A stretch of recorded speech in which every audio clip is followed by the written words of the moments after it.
CaixaForum Plus y Podium Podcast. Lo mejor está por escuchar. presentan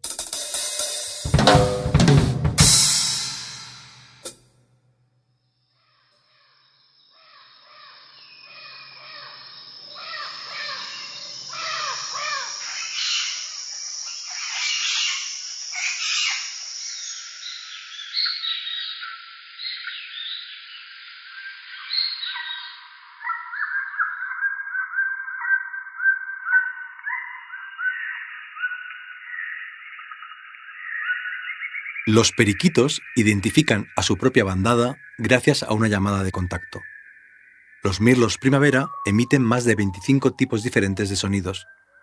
Los pingüinos se reconocen entre ellos gracias a la acústica que emiten. Los colibríes negros producen ultrasonidos. Muchas especies de aves cantan en dúos e incluso en coros. Y algunas, como el diamante mandarín, son capaces de compartir información con su polluelo cuando éste todavía está en el interior del huevo. Avisarle, por ejemplo, de que se prepare para el calor. Lo cuenta Jennifer Ackerman en La conducta de los pájaros. Y añade, los pájaros son los grandes comunicadores del reino animal. Hablan con la voz, con el cuerpo y con las plumas. Nos encontramos en un momento fascinante de la historia de la zoología. La ciencia está comenzando a comprender la vocalización de las aves. ¿Y cómo la aprenden? Cada ejemplar, cada individuo, sigue un proceso muy parecido al nuestro para aprender su canto, imitación y práctica. Algunos biólogos evolutivos van incluso más lejos y afirman que ciertas especies de pájaros son capaces de combinar fonemas, esto es, de pronunciar o cantar o emitir palabras. Como ocurre en otros ámbitos, en el del estudio de las aves, la ciencia le está dando la razón al mito. Desde siempre los humanos hemos contado cuentos y hemos recitado poemas sobre la lengua de los pájaros. Según el mito de Babel, la lengua humana única se fragmentó en muchos, demasiados idiomas. Pero antes de ella existió otro esperanto universal, el del paraíso, el que compartíamos todos los animales. Lo fuimos olvidando.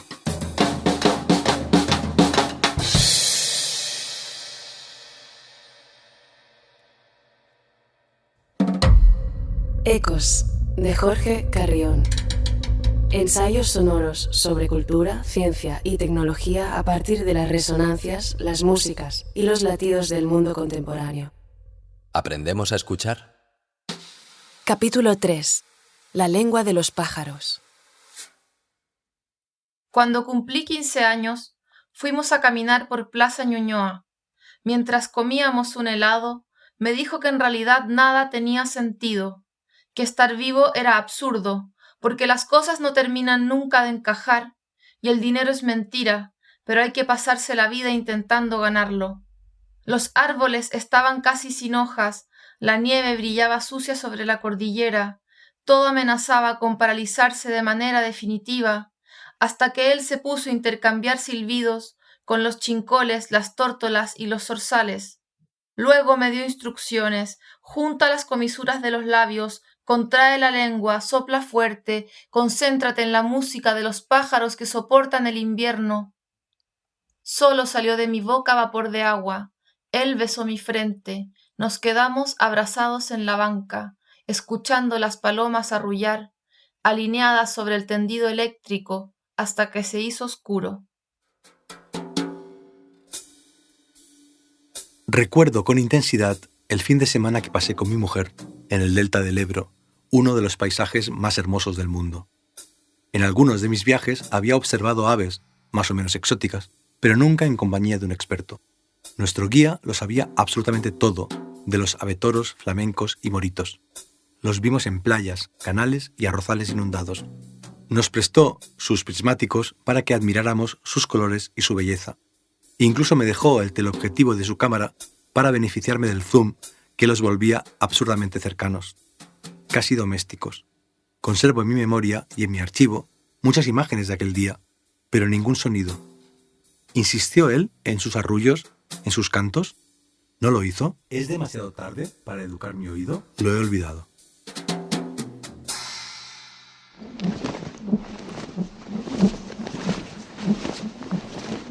Así suena o sonaría un pterodáctilo volando.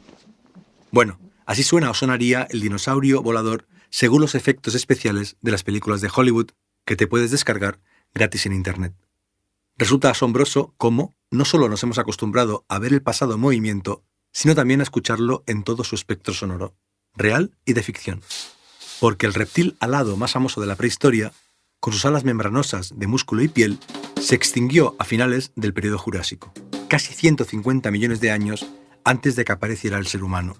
De modo que ni siquiera nuestros primeros antepasados pudieron escuchar ese rugido o arrullo ni ese aleteo. En cambio nosotros, gracias a la tecnología, sí podemos hacerlo, y nos parece fascinante, tal vez porque en él hay algo remotamente humano. He dicho rugido o arrullo porque en los últimos años los científicos han empezado a defender que la voz de los dinosaurios no se parecía tanto a la de los mamíferos como a la de las aves. Los paleontólogos, de hecho, están cada vez más convencidos de que esas criaturas enormes, como el tiranosaurio Rex, no estaban cubiertas de escamas, sino de plumas. Los dinosaurios pertenecerían a la misma familia que los cocodrilos y muchas aves, como las avestruces, a la de los arcosaurios. En fin, que el pterodáctilo y el resto de dinosaurios seguramente no rugían, sino que arrulaban, ululaban o graznaban.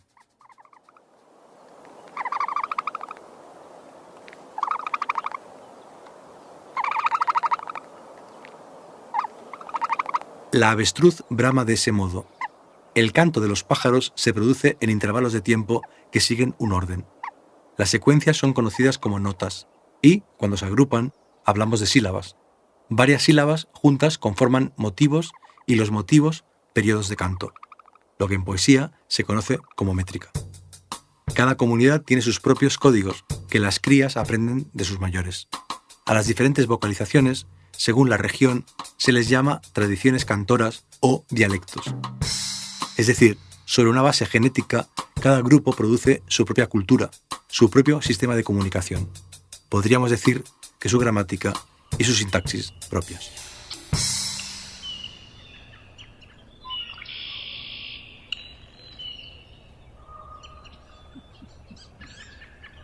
Así suena un coro salvaje al amanecer.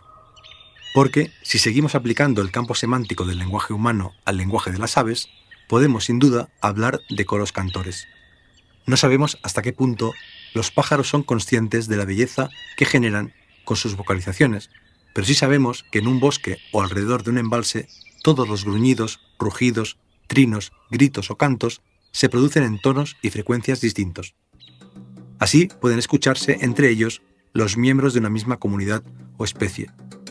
Los insectos, las ranas o los pájaros han fijado sus voces en la banda media-alta y superior, pero solo las aves son capaces de un auténtico virtuosismo vocal. Eso se debe a la siringe, la clave de la fonación de los pájaros. Las siringes penetran en la cavidad torácica con sus membranas vibrátiles. El aire atraviesa esas membranas y de la vibración emerge el sonido. Según la especie, disponen también de sus cajas de resonancia o tráqueas. La siringe se divide en dos partes independientes. La izquierda es un poco más larga y produce frecuencias más graves. La derecha es más pequeña y emite sonidos más agudos. El órgano central de nuestro aparato fonador, en cambio, es la laringe, que cuenta con una única fuente de sonido, las cuerdas vocales. Por eso es tan difícil que un ser humano pueda imitar a la perfección el lenguaje de un ave, y en cambio no lo es tanto que ocurra a la inversa.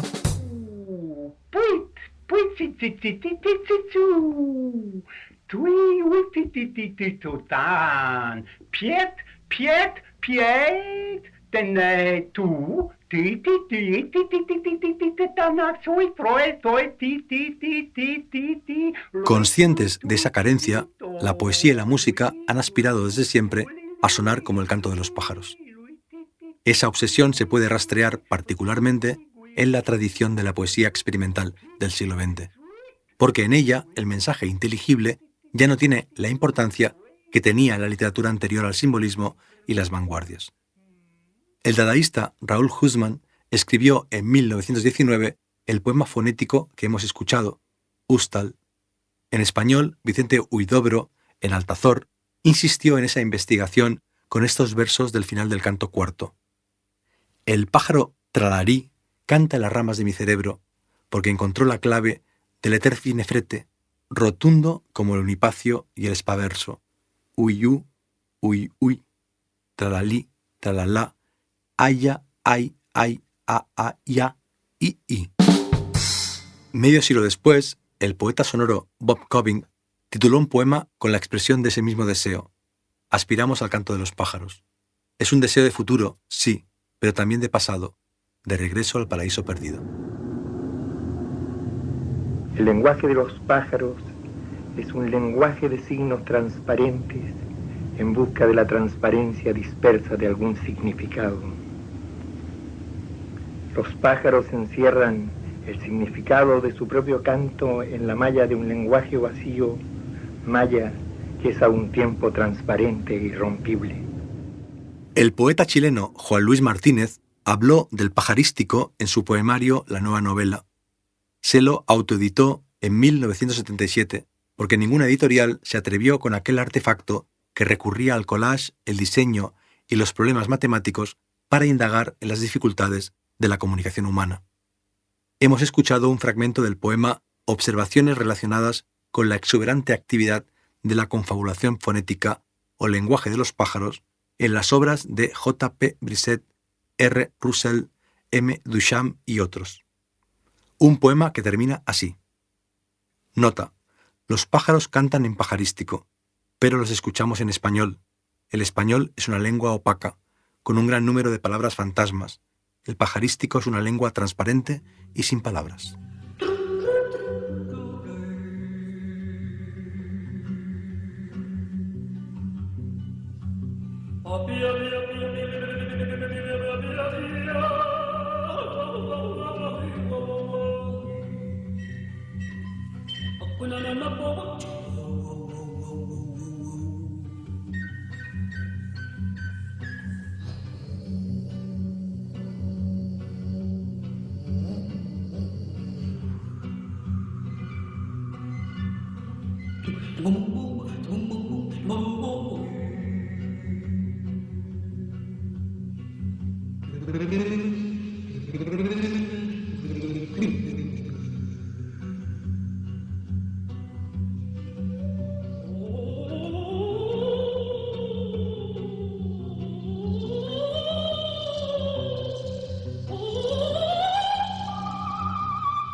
La voz de Ima Sumac te electrifica los tímpanos y te deja sin palabras. En ese audio interpreta una de sus canciones más conocidas, Chuncho.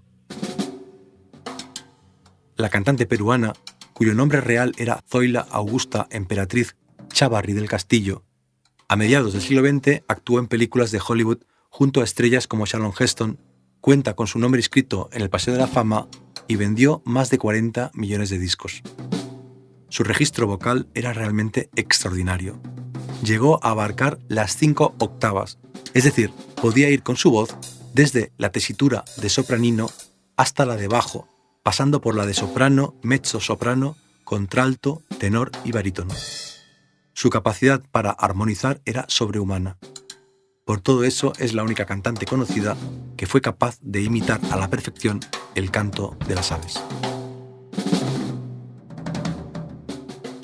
El profesor americano Olaus E. Arment llegó a sugerir que tal vez en la voz de Ima Sumac hubiera una conexión con el pasado de la sonoridad humana, que escuchándola quizá fuera posible entender cómo era la música en las culturas antiguas cuando estaba más cerca del reino animal. Los seres humanos y los pájaros nos separamos hace unos 600 millones de años, pero al parecer, tanto su vocalización como la nuestra, tanto sus sílabas como las nuestras, tienen su origen en el mismo hemisferio izquierdo de nuestros respectivos cerebros, de modo que es posible que compartamos la estructura profunda de nuestros modos respectivos de comunicarnos con los demás.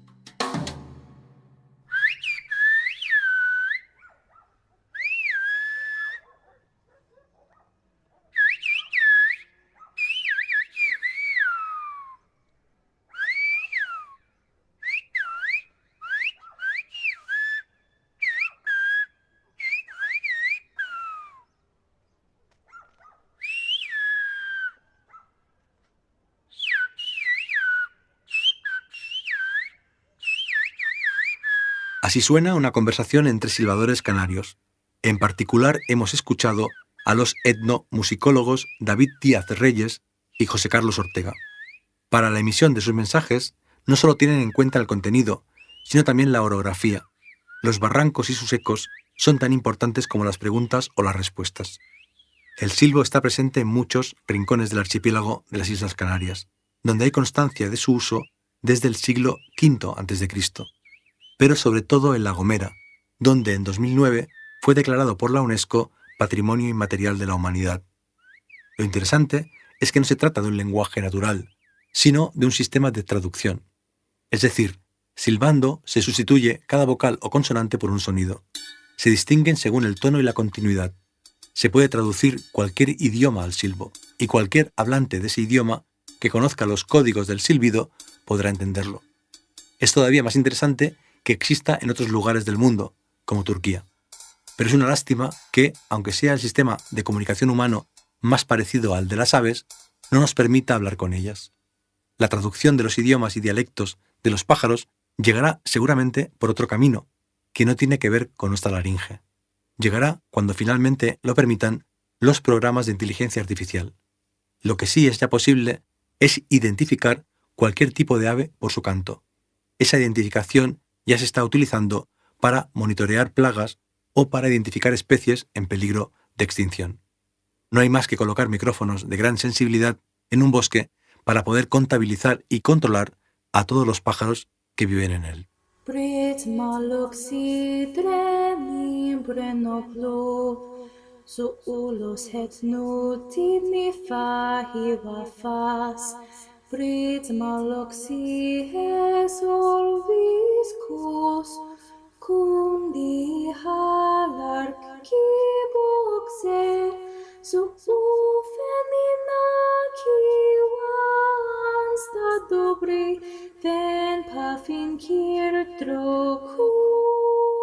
Hemos escuchado una canción de cuna cantada en Dubazul, la lengua de los dragones.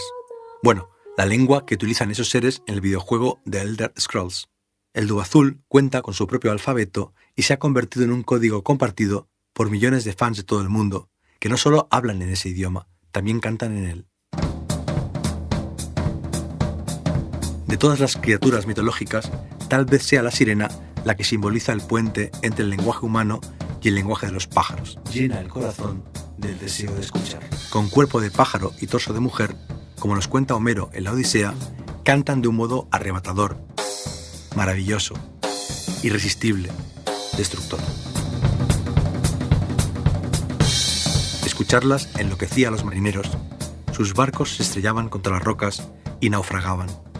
Por eso las sirenas no son solamente el símbolo del puente entre lo humano y lo bestial, sino también entre la vida y la muerte. Luego me dio instrucciones. Junta las comisuras de los labios, contrae la lengua, sopla fuerte, concéntrate en la música de los pájaros que soportan el invierno. Pese a las versiones sensuales y femeninas modernas, las sirenas se parecían sobre todo a dinosaurios. En 2014, un estudio dirigido por el National Gen Bank BGI de China, el mayor centro de análisis genómico del mundo, analizó las secuencias completas de ADN de todas las aves modernas. Se determinó así que las aves son dinosaurios, es decir, que son el único linaje de los dinosaurios que consiguió esquivar la extinción masiva. En el Antiguo Testamento se dice que en la Tierra se hablaba un único idioma antes de la construcción de la Torre de Babel, y algunas corrientes místicas vincularon el lenguaje de los pájaros con el de los ángeles. Pero tal vez sea la mitología escandinava la que más se acerca a la verdad histórica y científica. Según ella, para aprender la lengua de los pájaros había que beber sangre de dragón.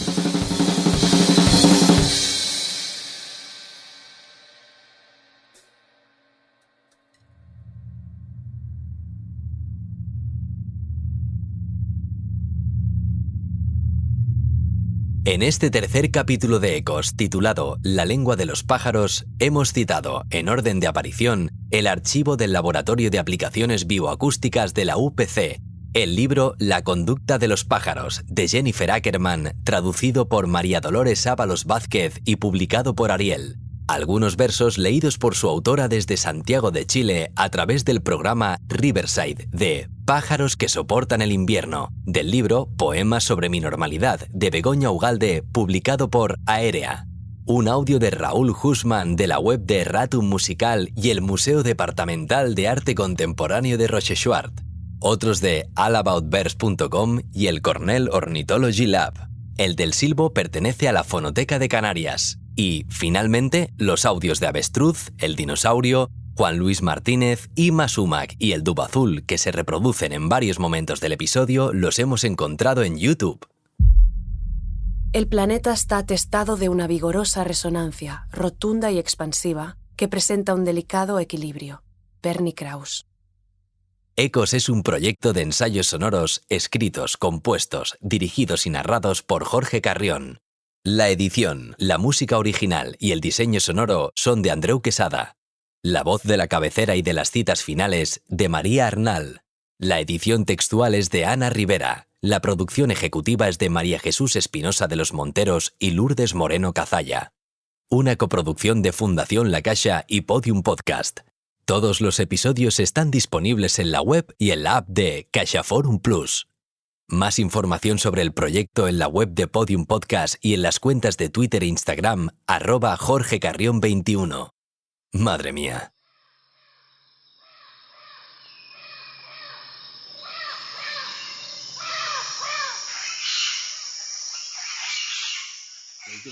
Que sea lo que Dios quiera.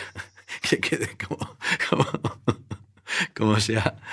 Porque otra opción sería como que suene como un pájaro, ¿no? Sería algo así como tralali, tralala. Pero un pájaro no lo hace así. Aquí vamos a estar un ratito, ¿eh?